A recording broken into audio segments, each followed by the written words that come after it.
If you watched online last week, we're starting a new series on the power of one. How cool it is when people come and work together. It could be your sports team, it could be your place at work, it could be a church. But I think we hear the stories, or we've been around enough to know that when there is lack of unity in a church or at work or on your favorite sports teams, you don't tend to win. You don't tend to advance the ball very much. And so today I want to push that a little bit further, like what's this one mission that Jesus has for us? Now, before we do that, hang on here, come on back. Come on back. I'm going forward and I want to go back. Let's go back. There it is. I want to again come back to this about what you need to remember from last year. Don't just turn the page into 2025 without giving yourselves 30 to 45 minutes to look back over the last year and say, what do I want to remember from last year? What are the lessons? What are the cool things that our family witnessed? If you're a family of faith, if you're a Christian family, where did we see God come into our world as a family this past year? You need to do that. It comes out of the Old Testament. It's been a principle for me for a long time that when they crossed over on dry land, they took out rocks and they built an altar. And if you look in the book of Joshua, Joshua told them, he told the dads, he said, look, this pile of rocks is here so that when your kids walk by and they say, Dad, what's the deal with this pile of rocks? You tell them we walked over on dry land. If you do not, I'll make you a promise. If you don't do the discipline of looking back, you will repeat some of the same mistakes, and you'll never have a sense of, is God with us? Now, for me, as I shared online, one of my rocks is this book right here. It's my journal. It is 2 or 3 times a week. I'm recording in here. This is my new journal, but I'm recording in here the things that I've seen God do. And one of the things that went in my journal already this year was what God did with Patty's bonus being to the dollar of what we pledged. I don't want to forget that because God was faithful, right? What are you using? There are tools out there. Some of you have been in the church for a while here know this stone is now 6 years in my pocket almost every day in a bay in Traverse City, Michigan, asking God for a sign of his favor in West Bay, and I asked God for Petoskey stone, which are not found in West Bay very often. And I'm just walking along the seashore, or walking along the edge there, and came across the Petoskey stone. 6 years I've carried this in my pocket. I don't generally leave the house without putting it in my pocket. Jeans or work, makes no difference. Why? Because every time I grab it, I'm mindful of a time that I specifically asked God to give me a Petoskey stone in a place that they're not normally found as a sign of his favor. What do you have that you go back to time and again that reminds you that God is with you? Because it's so easy when stuff comes at us to forget. So that's the power of that. I really, really just can't emphasize enough. It's worth your effort to look back and say, what do I want to remember? Where did God intersect my world this past year? And just 2 or 3 times. And then put that in a spot. Put it on a mirror. Hang it somewhere in your bedroom where you're going to see it time and again. Okay, so God gives us his mission to be one. We're going to look at it in John 17. But as I was thinking about like oneness and unity, I did some Googling because I can't stand being straight up. If you're online and you're religious, I don't mean to offend. I just can't stand religious people. This is a pastor saying it. I can't stand religious people, right? Religion is the stuff that I think that we do to try and make God happy with us. Okay? That's, in a nutshell, that's how I define religion. And I think man's oftentimes trying to do things so that God will notice them. And like, Jesus prayed that we'd be one. And I was looking online, Googling, like, all right, how many Baptist denominations are there? I'm going to pick on the Baptists. If you're Baptist, God bless you, all right? There's 20 different Baptist denominations. For Jesus who prayed, hey, I want my people to be one, there's 20 of them that can't figure out how to get along. Okay? Now, I don't want to just pick on the Baptists because I don't think the United Methodists are much better. If you have got anything to do with the United Methodists, you're aware that they had a big old fight here in St. Louis about 2 years ago, and I think last year they formally decided there's still the United Methodist Church, but then there's the Global Methodists who broke off from the United Methodists because they didn't like some of the direction that the United Methodists were taking. And I thought, well, so much for that, and last I checked, there's like 9,000 churches, United Methodist churches, that have left the United Methodist denomination, of which Sunrise and Morning Star are two of them, right? So it's happening. It was a really, really big deal in the church world. I followed the saga a little bit in the Southern Baptists, where they disassociated Rick Warren's church out there in Saddleback, and that was a big old deal, and they actually kicked out Saddleback, which was in the top, 10 largest Southern Baptist churches, but they didn't like the way that he treated women and what he did with women and elevating their status, and so they said, boom, you're out, right? It's like Jesus prayed for us to get along, and we just can't seem to do a very good job of it. How do we overcome that? And is it really that big a deal? Because, today you can go to church on just about any corner, and you stay there until what? Till something there makes you unhappy.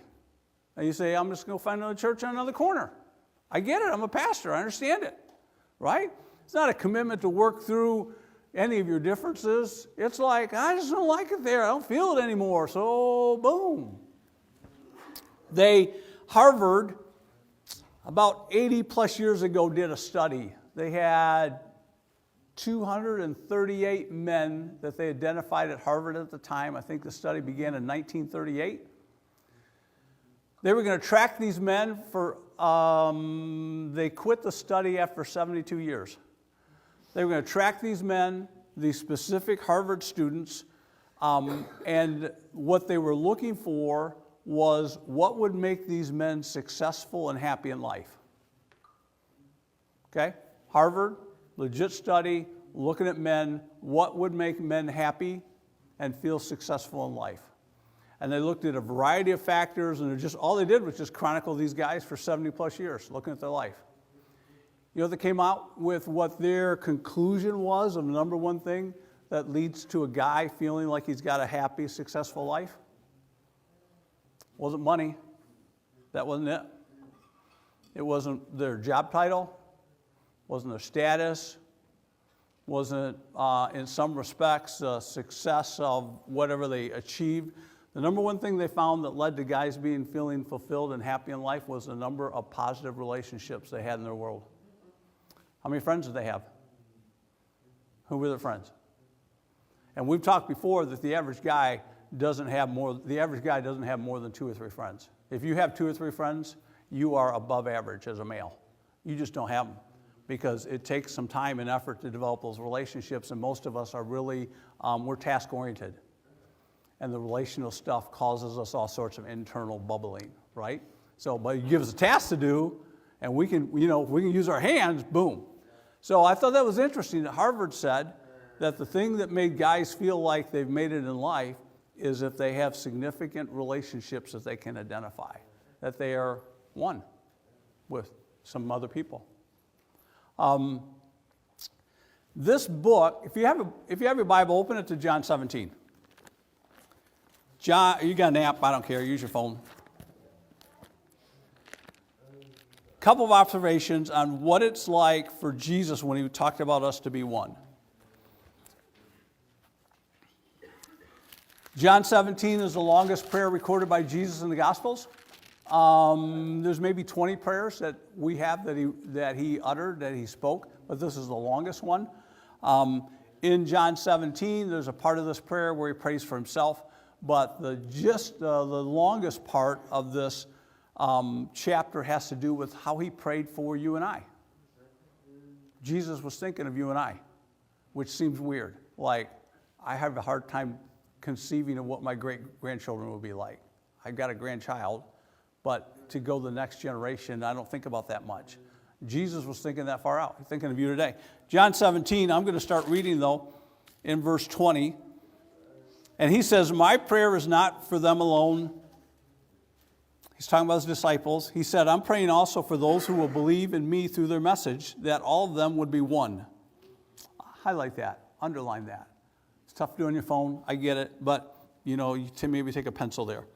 Father, just as you are in me and I in you, may they also be in us, so that the world would believe that you have sent me. I've given them the glory that you gave me, that they may be one, there it is again, as we are one. I and them, you and me, may they be brought to complete unity to let the world know that you sent me and have loved them even as you have loved me.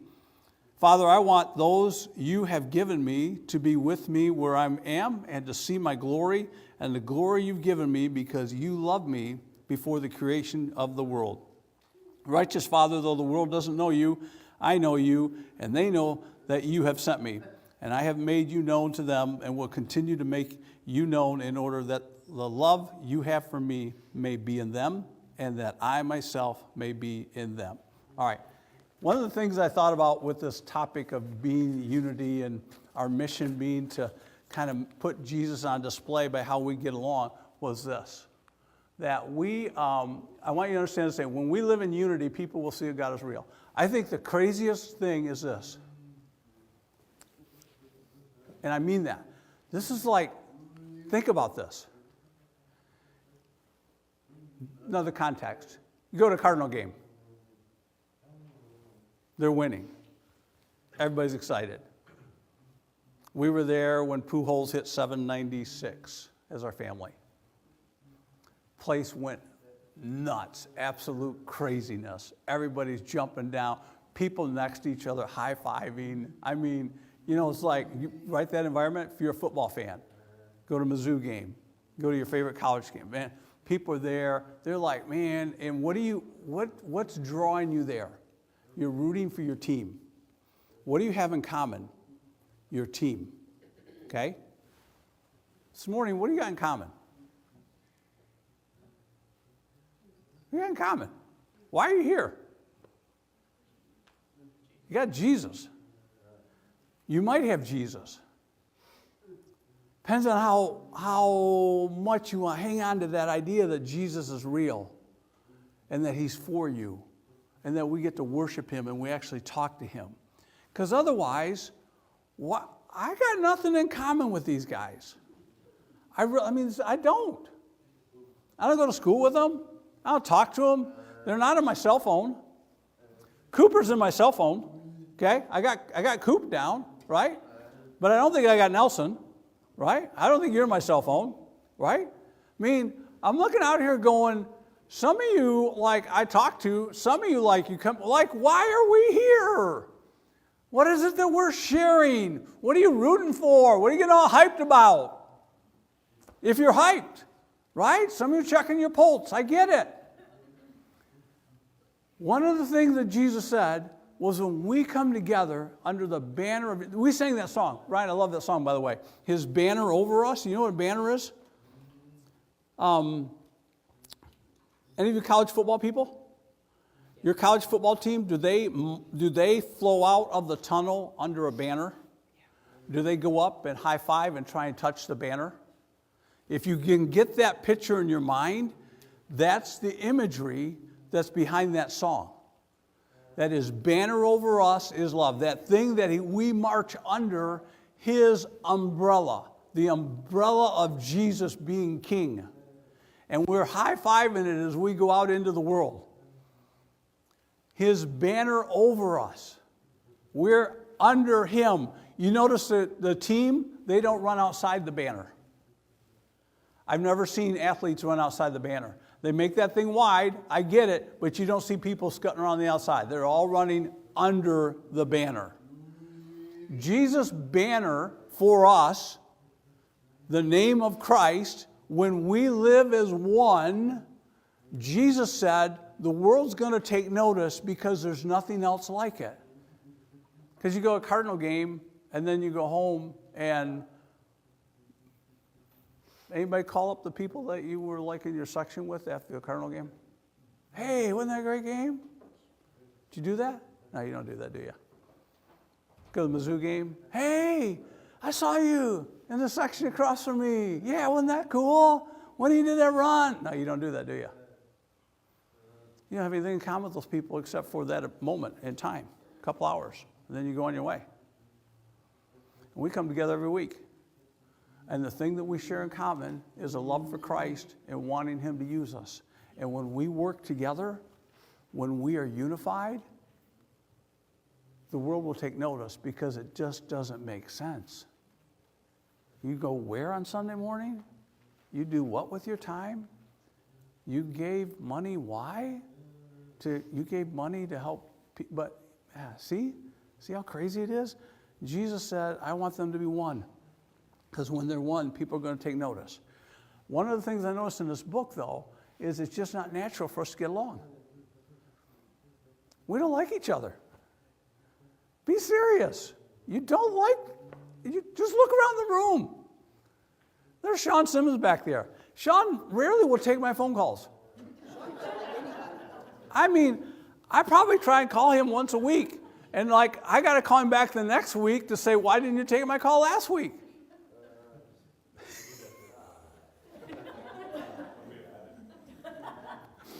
We don't get along. With a lot of large. Oh, that's true. No, I wasn't meaning Sean. No. I actually like Sean a lot. Sean gave me candy for Christmas. I mean, I'm feeling really good about our relationship where it sits today. Okay? What I mean by that is I think it just generally speaking, it's hard for us to get along. I'm going to look at that in just a moment. I want to ask you that question, why? But it's interesting to me that this book is a story of conflict. When Jesus prayed the prayer that I just read you, are you ready for this?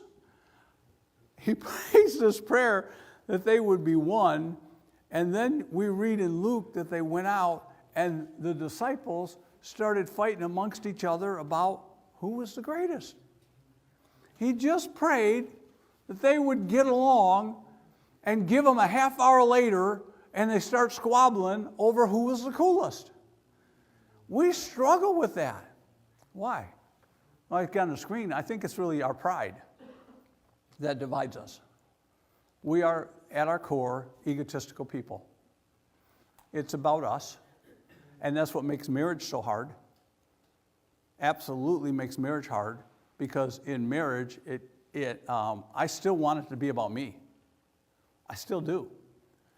The dog started barking at 4:30 this morning. Whoop! And I'm foolish enough to think if I put the white noise on, the dog will go back to sleep. Every morning, I'm just like, the dog's gonna go back to sleep. Whoop! And then there's this internal tension. And I'm probably the only one who feels this, because I know the rest of you husbands get right out of bed when the baby cried and when the dog barks, right? So I know it's just me. I'm owning it. I'm good with that, right? I'm sitting there and I've got this internal debate going, should I get up or should I let Patty go get her dog? Because it is her dog. It's not my dog. Should I let Patty keep sleeping, or should she get up and go take care of her dog? And there's just man, because I want it to be about me. I want to keep sleeping, don't you? I bring that to 80 of us in a church. You got ways and things of thinking of things, and you got feelings, and your feelings get hurt, and somebody said something and did something, or you didn't get acknowledged, and you just get bent out of shape. Or you think you're cool, and you did X, and the other schmuck over there didn't do anything. 1 Corinthians, Paul wrote to the church, 1 Corinthians, he said, first of all, when you come together as a church, I hear there are divisions among you. He's writing them to say, I hear you guys are not getting along. You need to knock it off. In the book of Philippians, there's a story of two women that Paul names by name and says, I want you to help these two women. I love it. I don't know why he listed me first, since you're the one who started it. That's how we feel, right? You did this. Paul just says, these two women there. Joseph's brothers sold him into slavery.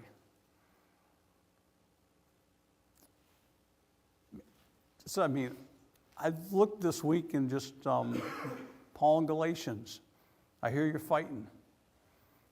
You shouldn't be fighting. In Colossians, he says, I urge you to forgive one another. You don't forgive people unless they've hurt you. I don't think he's writing abstract. Hey, just as a matter of policy, if you do get hurt out in the world, you're probably not going to get hurt. But if you do get hurt, you should forgive. I think there were people that hurt each other. And Paul said, look, when you get hurt, you need to forgive. We don't get along. Now, I'm studying this week, and I was blown away with a thought that I've never seen before. And I want to share it with you here as to why I think the issue of getting along is so important and why it's so hard for us. He said, look at verse 21. He said, I want them all to be one. Father, just as you are in me and I in you, may they also be in us, so that the world would believe that you have sent me. I have given them the glory that you gave me. And I stopped and I thought, I've never considered what it's like. Jesus says here, I have glorified them. I've given them a glory. I always think of Jesus being glorified. And this, like, seriously, in real time, I'm like, well, what's this glory that I've got? He said, I've given them the glory. And best way for me to illustrate it and why it's so challenging for us, you have your phone? Will you pull out your phone and go to your pictures, your photos? Can you get there? Just pick any random photo of you and a bunch of people. Could be your family at Christmas. Could be you were at a game. I don't care, right? I got mine up here. Okay, now you're looking at the photo. I just want you to boom, you look at the photo.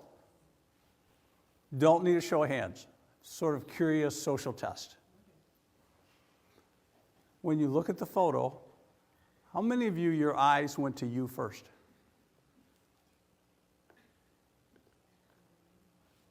How many of you, when somebody shows you a picture that you're in it, it's on their phone? If you were honest, how many of you, your eyes go to your picture first? What did my hair look like? Oh, doggone, that was a stupid look. Why'd they choose to use that one? How many times do you have a family photo taken and you're flipping through and you're scrolling through and what are you doing? Oh, I don't like me there. I don't like there. Oh, wow, man. You know what that's called? That's called vain glory. That's called your focus is on yourself. I'm not blasting you. That's not what that's about. That little experiment is to show how prevalent and easy it is to make the focus about you. Now, Jesus says that he's given us this glory. And I was doing some hunting and pecking, and what's it mean that we have this glory? And the glory I think that Jesus gives us, it's not his omnipotence and his omniscience and the things that I think are, I would say Jesus' superpowers, if I could use that. So what could it be then? What's this glory that Jesus has given us? And I think if we look in the context of what he's talking about, one of the preeminent qualities of our Lord was his love. I think Christ has shared his love with you and I so that I can grow in this and have a others focus. See, vainglory means this. It means that you're focused on yourself. You're loving yourself. And you get that. You do love yourself. I'm not saying it's wrong. I am saying there's an overly preoccupation probably with some of us. That's why we keep trying to look younger. That's why we keep thinking if I can just go to the gym, do Botox, do whatever, I can because I want to. And where's the focus? It's here. Doesn't make you evil. It does mean you've got to recognize it. Because Christ calls us now, here's what's so challenging, is Christ calls me to love you.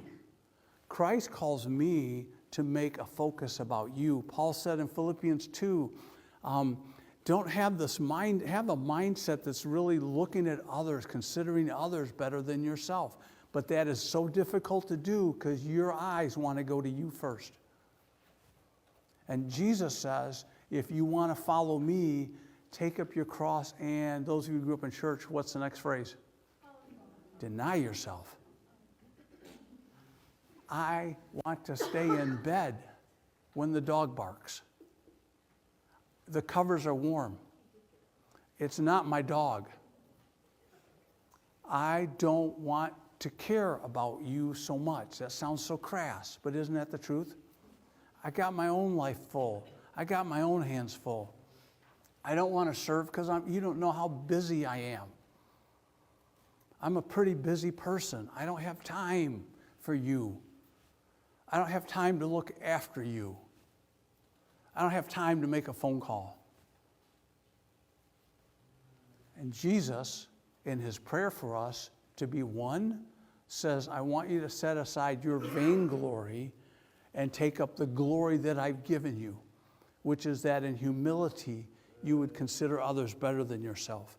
In humility you will die to self and live for me and serve those that I love.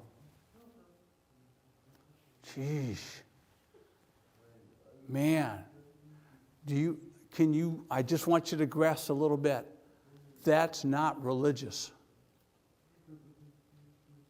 That calls for Christ in you, the hope of glory working its way out. And if you're self-conscious, well, they're probably busy. I don't want to bother them. You don't know how hard it is to do X. You don't know how much extra time it's going to take me to do Y. I have a friend down here in front of the row help me set up a computer this week. I know it cost him some time for that to happen. But he did it because we have a relationship, I think. But it cost him some time because I know what IT guys get paid.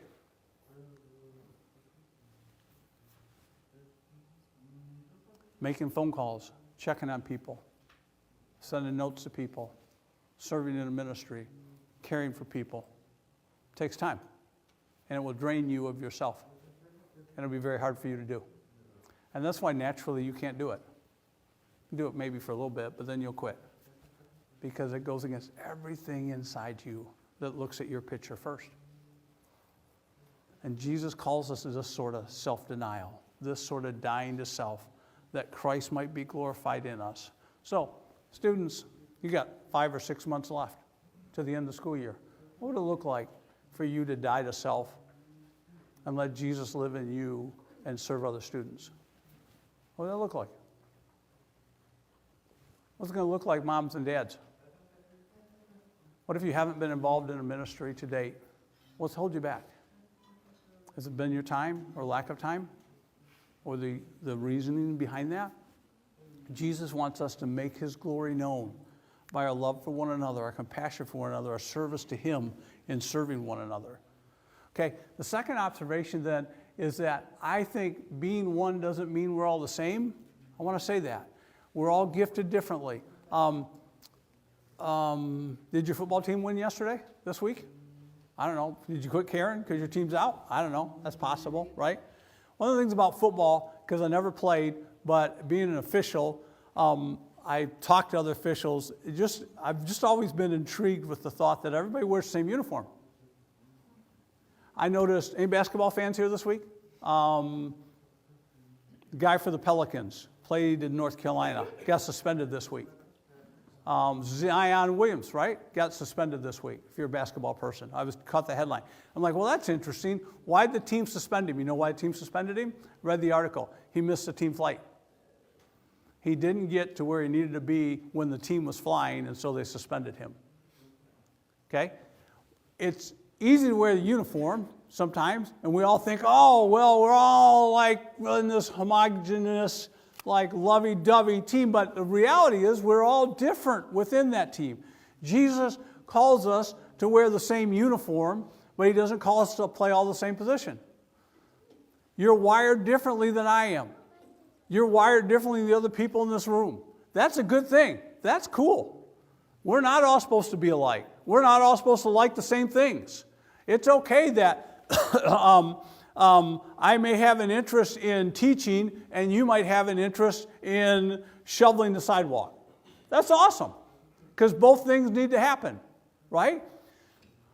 What unity looks like, I think what Christ intends is there are some basics we need to get our arms around, though, if you're going to be on the team. I am trying to put this in my context, in my world.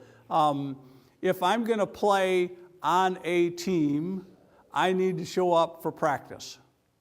I need to be there for games. I need to participate with the team. Those are some general basic things we all got to be in agreement on. Who's Christ? Who is Jesus? Who is this Messiah? That's one of the basics. That's something we're separating over. I can't get along with someone who does not think, when I say that, another church, another religious system, because I have friends all over the place that are not necessarily Christians. But when it comes to us and who we associate in them, we're going to worship, like there are churches right up the street I can't go to because they're going to say some things about Christ that aren't true.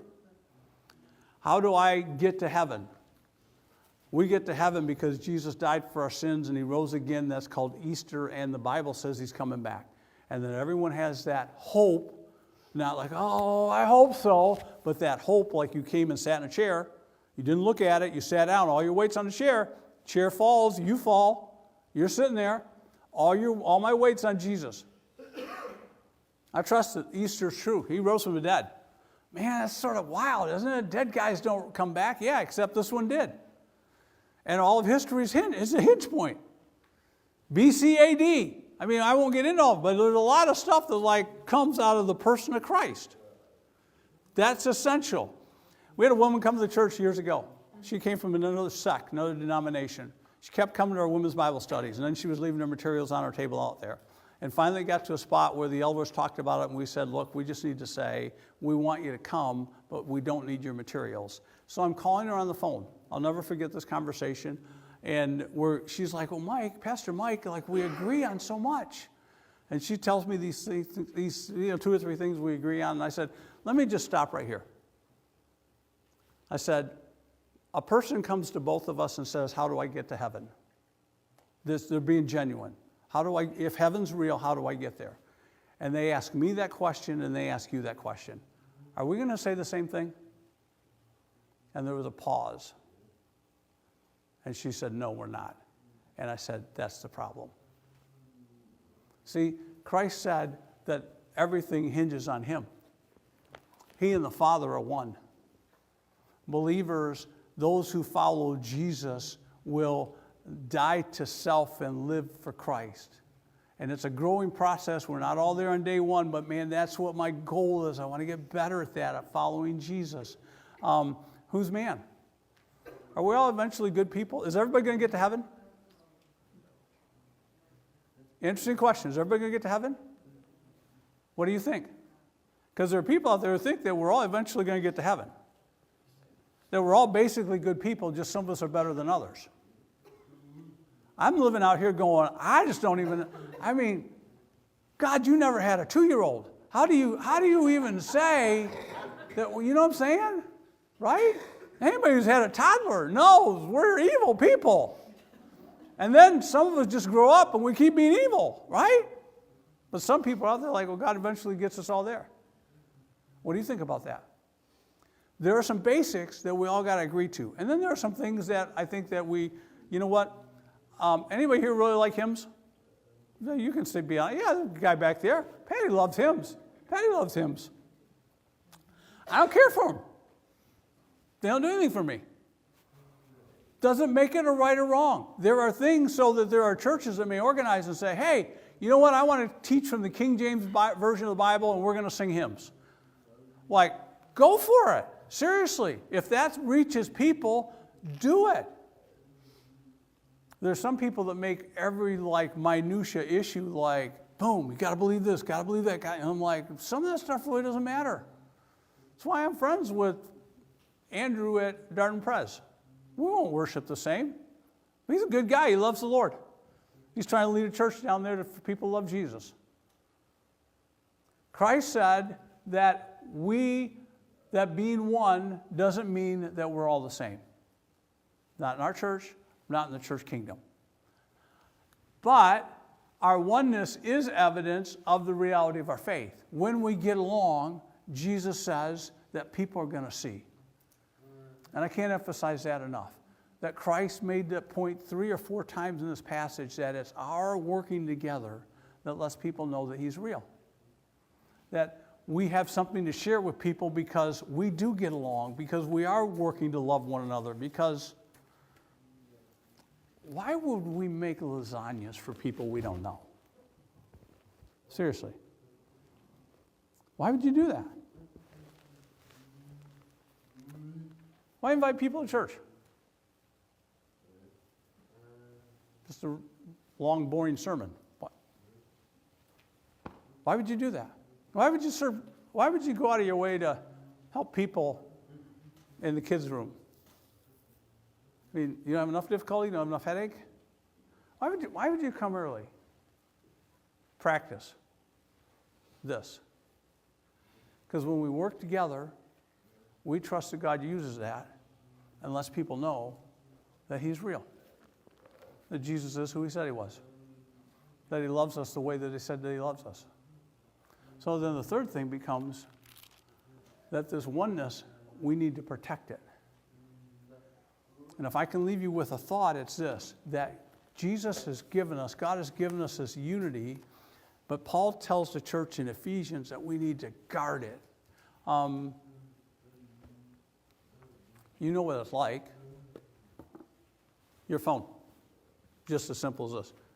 Anybody have their phone without a password on it? Everybody's phone password protected? Why is that? Why don't you have your phone set up so that anybody who just picks it up can access your data? Why do you have a code, a digit? Why do you have that? Is your laptop, your computer at home password protected? Why do you do that? Do you like your car? Do you like your house? Do you have a safe at your house? Do you have a safety deposit box? Why do you protect things? What things do you protect? Important things. Things that you consider valuable. Things that you don't want the wrong people to get their hands on.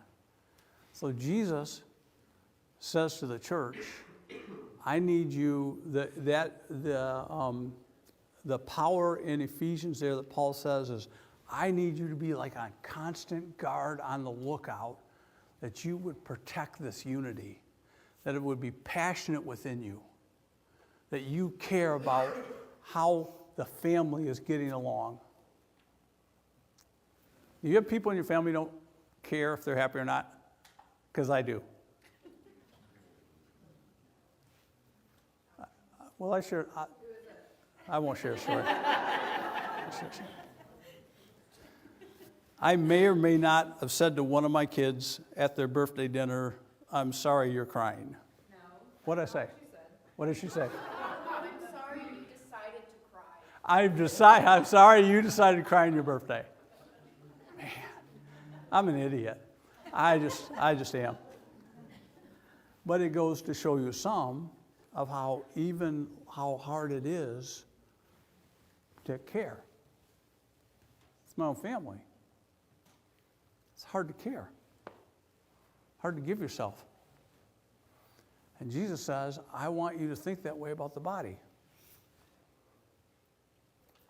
Can I ask you a question? Something that we're trying to get better on as a leadership team, but I think it needs to be church-wise. What if for the next 3 months, here's my question to you. Who do you care if they come to church or not?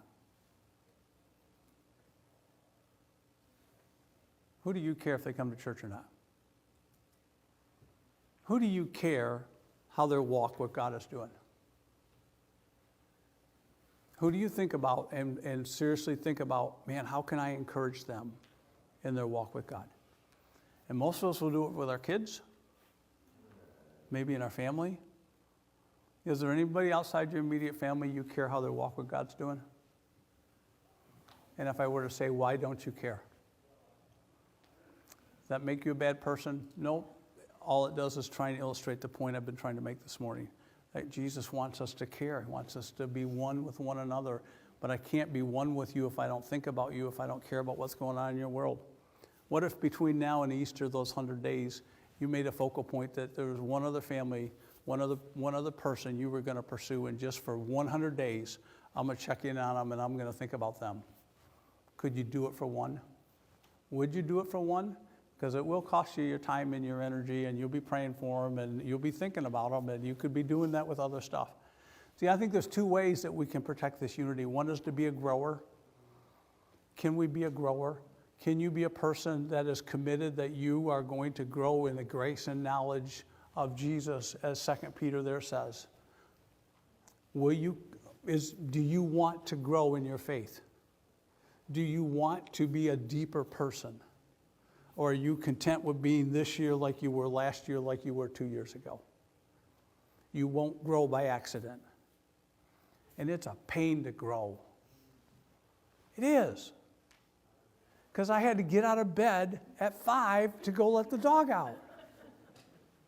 I keep coming back to that, but that was this morning. I'm sitting there going, I'm going to get up, I'm going to talk about loving people and caring about people, and what I really want is my wife to get out of bed and go let her dog out so I don't have to.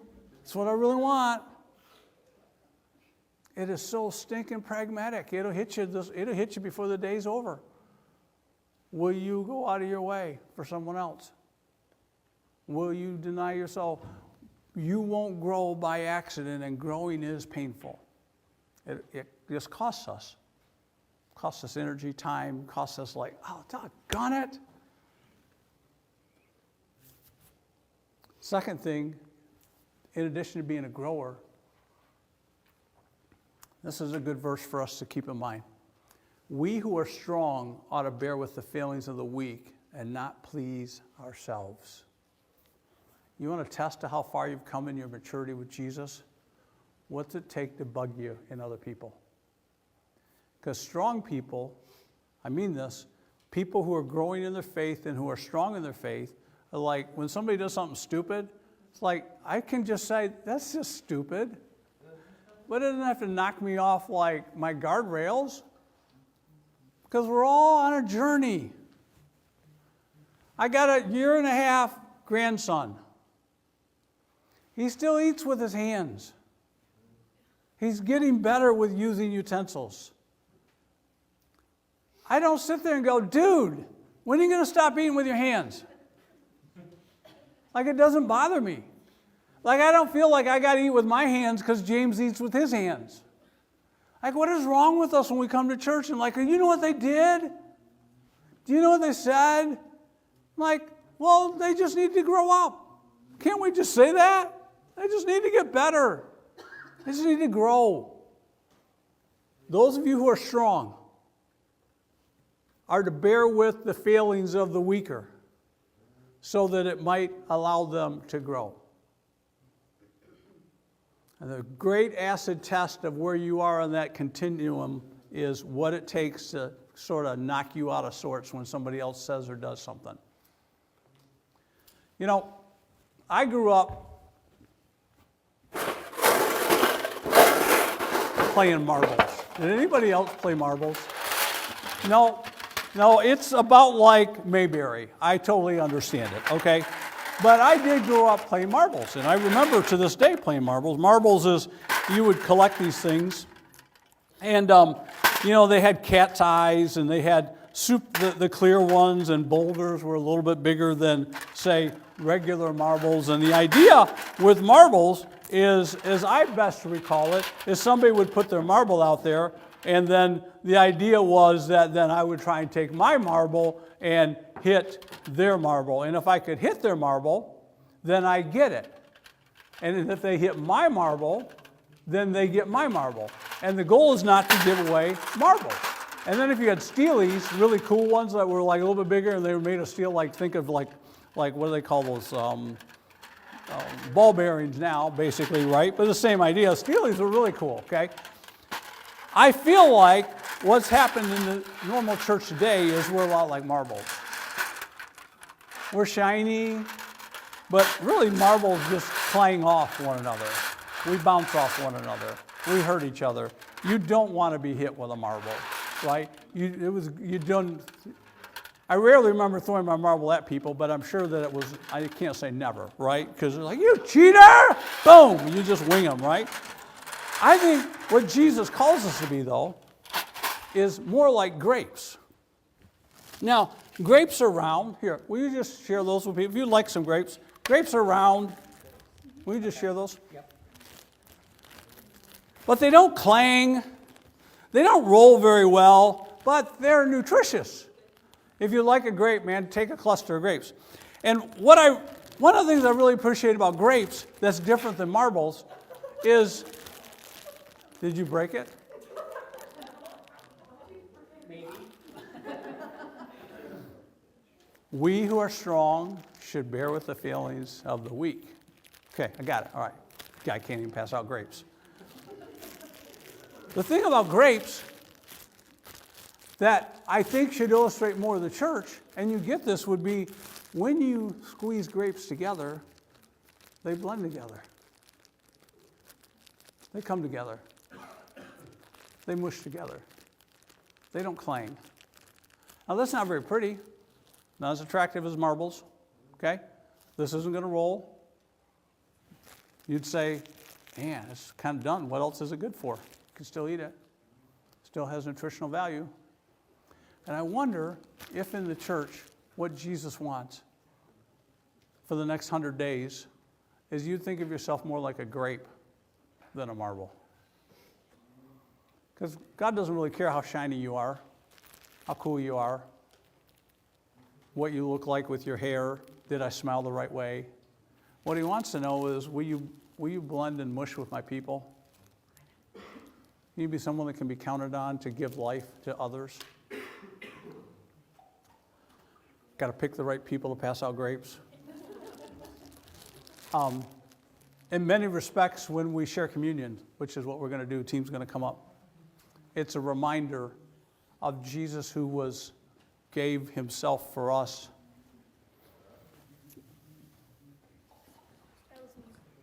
It's all good. Sacrificed himself for us. That as we eat and drink, we remember what Jesus has done for us. Communion is for people who say that Jesus is theirs. It's not about being a part of this church, but it is about being a part of his church. It's about knowing that Christ loves you and that you love him. And so when we eat and drink, it's a picture of our oneness, it says there, that we proclaim Christ until he comes again. We're going to sing this last song, and then kids will come in, and after we've done singing, we'll celebrate what Jesus has done for us.